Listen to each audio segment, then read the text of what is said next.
Y como cada martes, esta es la sintonía que nos indica que hemos comenzado nuestro espacio Adelante en la Fe. Un día más tenemos con nosotros a don Alberto Guardia para ofrecernos este espacio y, como siempre, para traernos la fe a través de la radio. Vamos ya a saludarle. Don Alberto, muy buenos días. Buenos días a todos. Una vez más le tenemos aquí con todos los oyentes, dispuesto pues a seguir contándonos y relatándonos muchas cosas, ¿verdad? Pues sí, aquí estamos otro martes más para llegar a las casas de todos los sabraneros y comentar pues todas las actividades y todo lo que tenemos previsto y preparado para el programa de hoy. Quiero empezar un poco por recordar las actividades así más importantes que tenemos previstas esta semana, no sin antes recordar que ayer tuvimos la segunda sesión de la proyección de una serie de documentales que estamos haciendo en la parroquia de San Juan Bautista, que realmente fue un éxito absoluto. Fueron casi 40 personas, cada vez va aumentando más el número de personas que vienen a estos documentales. Yo creo que un poco por el boca a boca, yo lo llamo como una especie de cineforum, en el cual por medio de un documental de una media hora, una cosa así, que se titula Los Caminos de Jesús, vamos conociendo a través de imágenes aéreas y de imágenes de Tierra Santa, de Egipto, de los lugares del desierto, un poco los lugares y los itinerarios que realizó Jesús en su vida. El poder verlos así en imagen, el poder verlos pues desde esa perspectiva, desde la vista aérea, desde también las excavaciones arqueológicas, en los itinerarios que hizo Jesús en su vida, la verdad es que ayuda mucho a centrar, luego a situar el Evangelio, cuando lo escuchamos proclamado, cuando lo leemos, situarlo en el contexto en el que sucedieron las cosas, ¿no? Además tenemos la gran suerte de que de Tierra Santa es precisamente por eso el lugar de la tierra, podemos decirlo así, donde hay más hallazgos arqueológicos y donde se encuentran pues los hallazgos arqueológicos más importantes casi de la humanidad. De hecho, ayer pudimos recordar como Jericó, que era el lugar cercano al Monte de las Tentaciones, cerca del lugar también donde predicaba Juan Bautista, cerca del río Jordán, del Mar Muerto, en fin. Se encuentra la ciudad más antigua del mundo, los restos de la ciudad más antigua del mundo, que datan de unos 10.000 años antes de Cristo. Los restos de otras ciudades más antiguas son solo del 7.000 antes de Cristo, es decir, las primeras manifestaciones culturales del hombre como tal aparecen allí en torno a Tierra Santa, cerca de Jerusalén, en torno al río Jordán. No sé si es casualidad o si es pues un poco una indicación de que esa tierra ya iba a ser una tierra especial. Y claro, cada mes vamos a continuar con la proyección de estos documentales. El de ayer fue sobre la vida joven de Jesús, la vida oculta que se conoce, el tiempo en que pasó en Nazaret, el itinerario de los magos, cuando fueron a adorar al niño, el tiempo que Jesús pasó también en Egipto, fue como un inmigrante a Egipto, y esto también pues nos recuerda que Jesús vivió en contextos diferentes. A veces pensamos, pues esa ideal que tenemos todos de vivir en un lugar toda la vida, tener una casa, y cuando pues surgen los cambios de la vida, que es lo que pasa, y uno tiene que mudarse o tiene que irse a otro pueblo por motivos de trabajo y tal, nos parece como si estuviéramos sufriendo pues un trastorno muy grande, ¿no? Y olvidamos que Jesús tuvo que sufrir esta inmigración a miles de kilómetros, vivir en el extranjero y luego retornar de nuevo a su patria cuando era niño. Se calcula que Jesús volvió unos 7 años después de su nacimiento, cuando la huida por la persecución de Herodes. Se sabe pues que volverían, nos dice el Evangelio de Lucas, cuando murió el Herodes, el grande, y entonces ya José y María pensaron que estarían a salvo, que se habrían olvidado de ellos, y ya volvieron a Nazaret. Entonces Jesús tuvo que vivir la experiencia de vivir la niñez en un país extranjero, totalmente distinto, y luego tener que emigrar de nuevo a su patria. Entonces pues se descubren muchos matices que a lo mejor no habíamos caído antes. La segunda parte del documental estuvo centrado en nuestro patrón, en San Juan Bautista, en su actividad en el desierto, su forma de vida, y terminó con el bautismo de Jesús en el río Jordán y las tentaciones. El mes que viene continuaremos con el tercer documental de los caminos de Jesús. Muy bien. Aprovechamos también para avisar que muy pronto tendremos ya en funcionamiento la nueva página web. Ahora mismo la parroquia tiene un blog en el que se van colgando distintas entradas, sobre todo el calendario de actividades, pero al final hemos pensado que lo mejor es hacer un blog. Tenemos ya en el dominio sanjuanbautistadabarán.org, y en cuanto la página web está en construcción, en cuanto pues esté ya plenamente operativa, pues tendremos una página web para la información de todas las actividades de la parroquia, en fin, de todo lo que se haga en la iglesia, en las dos parroquias, y bueno, y en el pueblo, ¿no? Yo quiero que sea, como va a ser una página web, con todo lo que eso significa, pues los que tengan una página web pues sabrán lo que significa, pues eso, el hosting, el almacenamiento, en fin, al hacer las secciones, pues también lo que cuesta, porque eso también hay que pagarlo, los blogs son gratuitos, sí. Ahí podremos tener textos, podemos tener audios, que se convierta pues también como una especie de archivo de la actividad de la parroquia o de las parroquias en nuestro pueblo. Así que en cuanto esté operativo y deje de estar en construcción, se avisará para que todo el mundo que quiera pueda estar actualizado en este blog, en esta página web. Esa es su definición de la parroquia. Y este fin de semana va a tener lugar en el mundo, va a ser un acontecimiento mundial. No digo aquello de un acontecimiento planetario, por no exagerar, pero es una llamada que hizo el Papa Francisco al comienzo de la Cuaresma a hacer 24 horas de oración, 24 horas de oración mundial en todo el mundo. Todas las iglesias católicas van a dedicar la noche del viernes 13 a la noche del sábado 14 de marzo una oración en cadena para pedir de un modo muy especial, lo sabemos, por nuestros hermanos perseguidos en Oriente Medio y por la situación tremenda, terrible, que un día sí y otro también, pues contemplamos con horror de lo que está pasando con los cristianos en Irak, en Siria, y los no cristianos también, es decir, lo sufre toda la población, pero de un modo especial los cristianos en Irak, en Siria, Egipto y otros países de Oriente Próximo. Quizá hay mucha gente que le duele el ver cómo se destruyen pues los monumentos artísticos o los restos arqueológicos más antiguos, junto con las pirámides que hay en el mundo, son los monumentos de los sumerios y de Mesopotamia, por medio de este fanatismo, pero tiene también su lógica, el que se quiera destruir el resto, ¿no?, o el testimonio en piedra de la existencia de otras culturas, otras civilizaciones, otras personas diferentes y distintas al Islam. No es incultura, es algo que se hace sistemático y que se hace a conciencia. Se quiere borrar sobre la faz de la tierra al ser humano que no sea islámico, al ser humano, y eso se hace borrando incluso las huellas arquitectónicas que han podido quedar de los romanos, de los persas, de los asirios, y un poco pues por desgracia esta guerra que está ocurriendo allí, esta guerra civil de Siria y en Irak, pues va a traer un prejuicio enorme a la humanidad en vida, en cultura, en historia. Se han perdido manuscritos incalculables, de valor incalculable, textos antiguos.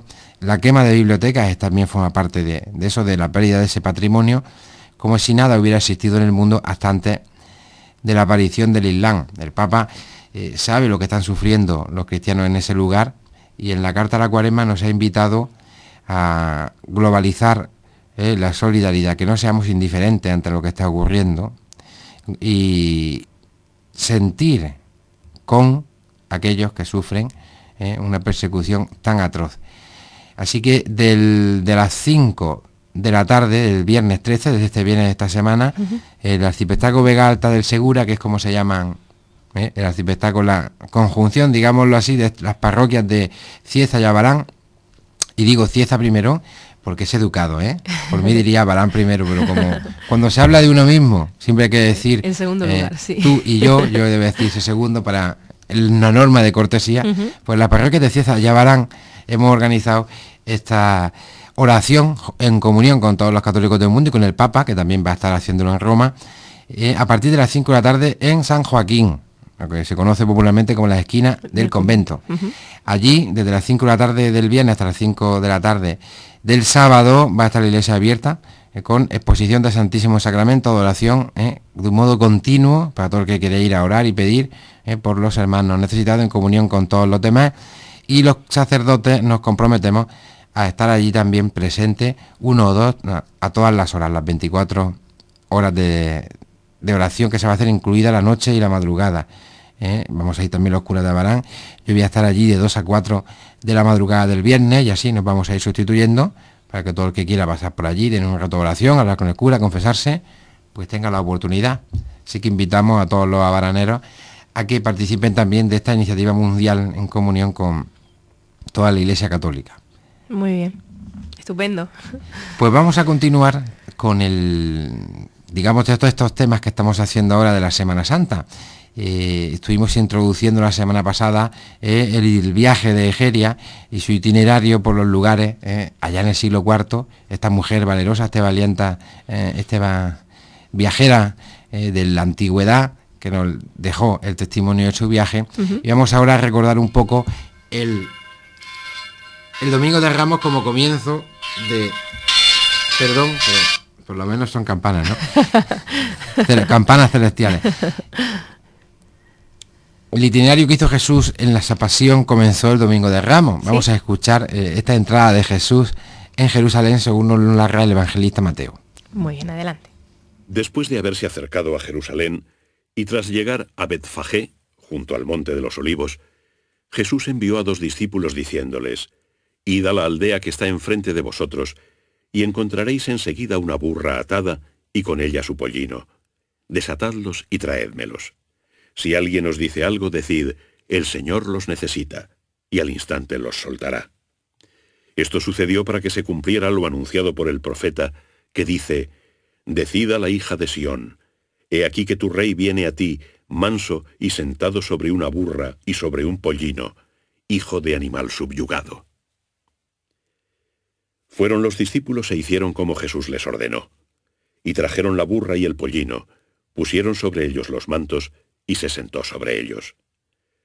Una numerosa muchedumbre extendía sus mantos por el camino. Otros cortaban ramas de los árboles y con ellas alfombraban el recorrido. Y la gente que iba delante y detrás de él clamaba: «Hosana al Hijo de David, bendito el que viene en nombre del Señor, hosana en las alturas».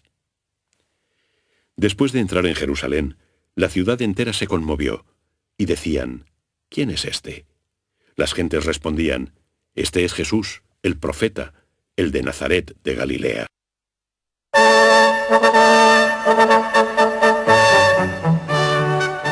Pues escuchábamos este Evangelio según San Mateo, ¿verdad, don Alberto? Nos cuenta lo que nosotros conocemos como la entrada triunfal de Jesús en Jerusalén, y cómo comienza nuestra Semana Santa, en el Domingo de Ramos. Es lo que celebramos el Domingo de Ramos, por medio de la celebración de una procesión litúrgica. Es la única procesión litúrgica que hay, digámoslo así, oficial de la Iglesia. De hecho, solo hay 2, la del Domingo de Ramos y la del Corpus Christi. Son, digamos, las únicas profesiones oficiales que la Iglesia propone a los fieles para que participen en ella, y que son que recuerda este itinerario que hizo Jesús desde Betania, desde Betfagé hasta Jerusalén. Jesús eligió ese lugar, nos recuerda también San Juan, porque era el lugar donde vivía su amigo Lázaro, y desde allí quería entrar a Jerusalén porque había que atravesar el monte de los Olivos y había que entrar a Jerusalén, al templo, por la puerta dorada, una de las 4 puertas que tenía el templo de Jerusalén. La elección de Jesús del lugar no es arbitraria, porque él sabe que unos días después va a volver a entrar otra vez a Jerusalén, pero ya va a entrar partiendo del monte de los Olivos, y no va a ser desde como el rey que es aclamado, el Mesías esperado, con una multitud que le aplaude, sino que ya va a ser preso, detenido desde ese mismo huerto de los Olivos, y va a entrar como condenado a muerte. Así que Jesús quiere indicar con esta entrada, 6 días antes de la fiesta de Pascua, el comienzo de las fiestas siempre tenían sus vísperas, ¿verdad?, su preparación. En torno a Jerusalén se reunían alrededor de 30.000 a 40.000 judíos que iban llegando conforme se iba acercando el gran día de la fiesta de la Pascua, porque era tradición comer un cordero. Uno podía comer el cordero en su casa, pero mucha gente prefería que fuera un cordero bendecido, para entendernos. Y para que estuviera bendecido había que ofrecerlo en el templo de Jerusalén. Y por eso mucha gente iba hacia sus tiendas de campaña, iba con toda la familia para celebrar la Pascua. En ese contexto se organizaba todos los días una procesión con ramos hasta los ángulos del templo de Jerusalén. Era una costumbre que tenían los judíos por algunos salmos que hablaban de eso. Cuando llegó cuando se entronizó el Arca de la Alianza con el rey David en Jerusalén, se hizo una procesión donde el rey David fue bailando, se llevaron ramos, palmas de olivo, y se entró en procesión y se dejó el arca en el Sancta Sanctorum, en el lugar más santo del templo. Conmemorando esa entrada, la entrada del arca en el templo, había una serie de salmos en la Biblia que son muy conocidos también por nosotros. Qué alegría cuando me dijeron, vamos a la casa del Señor, ya están pisando nuestros pies tus umbrales, Jerusalén. Son los salmos de las subidas, se llamaban, porque era el momento en que se empezaba a subir a Jerusalén, que está en una montaña, y se iban cantando estos salmos de las subidas hasta la llegada de la puerta del templo. Se hacía una procesión con todos los peregrinos que hubieran llegado a determinada hora, y con ramos de olivo u otras cosas, pues se entraba cantando los salmos. Jesús se une a esta entrada solemne, pero no quiere entrar como uno más. No quiere sumarse al griterío de la gente que va a celebrar ese día la Pascua, sino que de un modo voluntario, lo indican todos los evangelistas, quiere entrar como el Zacarías, el profeta, había avisado que iba a entrar el Mesías. Entraría montado en un burro, en una burrica, decimos nosotros aquí en Murcia. Sí. En un asno, en fin, hay varios nombres, acémila, pollino, todos para hablar de que es un animal pequeño, ¿no? Es un animal de carga pequeñito. Dentro de los equinos, de la categoría de los equinos, es el más pequeño, y es el que en el cual nunca se sentaría un rey, porque sería pues casi una burla. El que un gran general o un gran rey intentara montar un burro era como para reírse. Y entonces Jesús elige, ¿no?, esa entrada humilde. Él no llega con las pretensiones de los reyes de este mundo y quiere entrar también por la puerta dorada, atravesando el huerto de los olivos.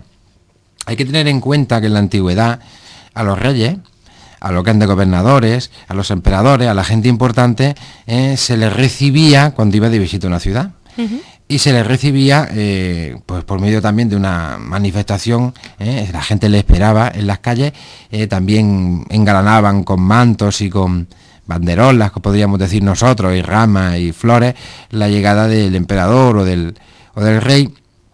Pero este lo hacía montado en un carro, generalmente, en una cuadriga impresionante, o en una enorme litera, portada por esclavos, como hacía Cleopatra, o lo hacía en un caballo de batalla rodeado por sus generales, y así entraba pues con todo el boato y con toda la magnificencia de la banda de música, los soldados y los principales haciéndole agasajo. Por eso Jesús, de un modo voluntario, quiere entrar de un modo totalmente distinto. Entra como un político que va con su burro, donde generalmente el burro se llamaba mercancía o se llevaba la leña que se cogía para la chimenea. La entrada de Jesús como Mesías en Jerusalén no es la entrada de un emperador, de un gran rey, es la entrada de un hombre sencillo, de un profeta, como le dicen. ¿Quién es este? ¿Quién ha entrado? El profeta, Jesús, el profeta de Nazaret, es el que ha entrado. Y por eso desde el principio quiere decirnos ya cómo va a ser él nuestro rey. El modo en que va a ser rey no va a ser imponiéndose a los demás, no va a ser con un gran aparato sino que va a ser entrando humildemente como se entra en un pequeño burro en una ciudad. Luego también hay una diferencia preciosa, y es que la puerta dorada, la puerta por donde entra Jesús, es una puerta pequeña. Jesús siempre había utilizado el símil de la puerta. Es precioso y mucha gente lo entendería. Él había dicho que el pastor siempre entra por la puerta, mientras que el ladrón salta la valla para robar y llevarse las ovejas. Sin embargo, el pastor siempre entra por la puerta, y la puerta de la que habla Jesús siempre es una puerta estrecha. No es una puerta grande, no es la puerta principal de las ciudades, que solían tener pues un puente o una avenida principal de entrada bastante amplia, que solía estar siempre cerrada. La puerta principal de las ciudades no se abría, estaba cerrada. Se abrían otras pequeñitas a los lados. Aún tenemos algunos ejemplos en España, sobre todo se han conservado en Valencia. Uh-huh. Dos de las grandes puertas de entrada son las Torres de Serrano y las Torres de Quart. Si uno visita Valencia observa las grandes torres y la puerta del medio, pero luego al lado otras puertas más pequeñitas, por ahí donde estaba la gente. Las grandes puertas de entrada solo se abrían, pues esto, para la visita del emperador y para tal. Jesús elige voluntariosamente entrar por una de las puertas laterales del templo, no entra por la puerta principal, y además entra en un burro, es decir, esa puerta estrecha, esa puerta pequeña, de la que él había hablado que había que pasar para llegar a la salvación, para alcanzar la vida, pues lo está haciendo de un modo real, pasando por esa pequeña puerta. Por la otra puerta, por la puerta grande, pues entrarán los de siempre, y entrarán con sus con sus ideas, se creerán que son algo y y recibirán, como siempre, por desgracia, el aplauso de los aduladores y el aplauso de los que se inclinan ante el poderoso, esperando recoger unas migajas que caigan de su trono. Jesús desde el principio prefiere mezclarse con la multitud. De hecho, la gente iba poniendo los mantos para que pasara encima, que era un modo también de prepararle una calzada real. Evidentemente, cuando el emperador o cuando el general victorioso volvía a Roma, pues no entraba simplemente por la calle, limpiaban bien la calle, todos los adoquines, y le hacían también una alfombra, para que entrara con una alfombra de flores, alfombra con tela, una vía sacra que se llamaba, un camino sagrado, que se ha conservado en nuestra tradición occidental solamente en la celebración de las bodas. Esa alfombra roja que se pone para entrar en las bodas. Esa alfombra roja era roja, no sé si sabéis por qué es roja. Podía haber sido blanca, azul o de otro color.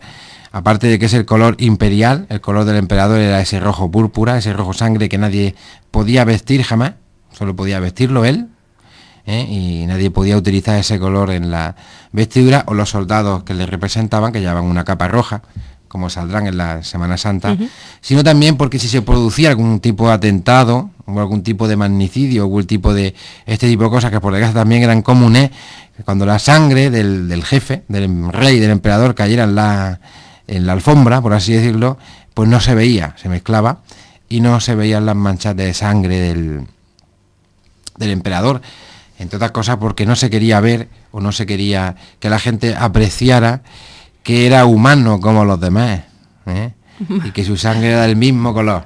Generalmente los grandes de la tierra siempre se han autoproclamado a sí mismos pues dioses, hijos de dioses, personajes casi divinos, mágicos, ¿no? Y que en torno al poder son capaces de hacer lo que nadie hace. Entonces esa alfombra roja se ponía delante para que caminara por ella. Jesús va a entrar con una alfombra hecha por la capa, los mantos, las bufandas, diríamos nosotros, los abrigos que llevaba la gente. Iba poniendo, y esa es la alfombra que pisa Jesús, la de la propia gente, la que hace la gente, en la que se mezcla el polvo de la tierra, el sudor, todo lo que hay de la gente con Jesús que pasa. No es una falsa alfombra que disimula y que oculta la realidad, sino que somos nosotros, ¿no?, que realmente queremos que Cristo pase por nuestra vida. Entonces tiene todos esos matices tan preciosos este primer día, digamos, de la Semana Santa, esta entrada de Jesús en Jerusalén por medio de esta procesión que él quiere organizar, por así decirlo, esta entrada mesiánica, y con estos signos que para cualquier observador pues enseguida sabían lo que significaban. Se ponen a cantar: Hosana al Hijo de David, bendito el que viene en nombre del Señor, lo hemos escuchado, y esa proclamación, que está tomada también de algunos profetas y del libro de los Salmos, pues la Iglesia ha querido que no la olvidáramos y la cantamos o la rezamos todos los domingos, todos los días que hay misa, justo antes de la consagración, el momento en que se pronuncian las palabras de la última cena, el tomati comed todos de él y tomati bebé, con el famoso canto del Santo. Santo, santo, santo es el Señor Dios del universo, llenos están el cielo y la tierra de tu gloria. En la primera parte, que está tomada del profeta Daniel y de la liturgia del cielo, que el profeta Daniel observa que cantan los ángeles. Y la segunda parte está tomada de aquí: bendito el que viene en nombre del Señor, hosana en el cielo. Son las mismas palabras que los niños hebreos iban cantando al paso de Jesús. Y así nosotros queremos decir que Cristo viene, igual que vino en la humildad de un hombre montado en un burro, ahora viene en la humildad, no de una comida saciante, no de un producto único y exclusivo, no de un alimento que es solo para pocos y difícil de conseguir, sino en la sencillez y en la humildad de algo tan simple y tan común, del pan y del vino. Y entonces así estamos diciendo que de nuevo viene con los signos de la tierra, viene con los productos de la tierra, del trabajo del hombre, como decimos en el ofertorio, y lo recibimos con alegría, igual que lo recibieron aquel día en Jerusalén. Muy bien. Pues ha sido muy interesante de nuevo, como todos los martes, este evangelio que nos ha traído, las palabras que nos ha dedicado para explicarnos un poco mejor cómo fue la entrada de Jesús en Jerusalén. Y bueno, pues acabamos por hoy, pero la semana que viene le esperamos de nuevo, si le parece. Claro que sí, recordad lo de este fin de semana, este viernes y sábado, de 5 a 5 de la tarde en San Joaquín, en la esquina del convento, esta 24 horas de oración mundial en comunión con nuestros hermanos. Van a orar también ellos. Vamos a estar en la iglesia en ese momento rezando. Si no podemos ir a Cieza, pues lo hacemos en nuestra casa. Y vamos a estar orando con los cristianos iraquíes, con los sirios, vamos a estar orando con los japoneses, con los chinos, con todo el mundo, australianos, todo el mundo se ha unido a esto, y vamos a hacer una gran cadena de oración.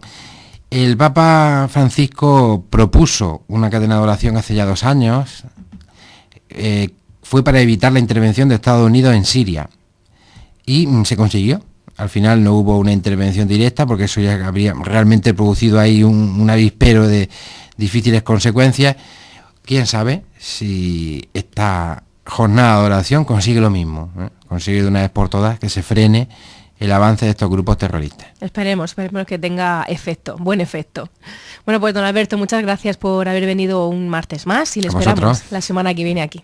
Muchas gracias. Buena semana, hasta luego.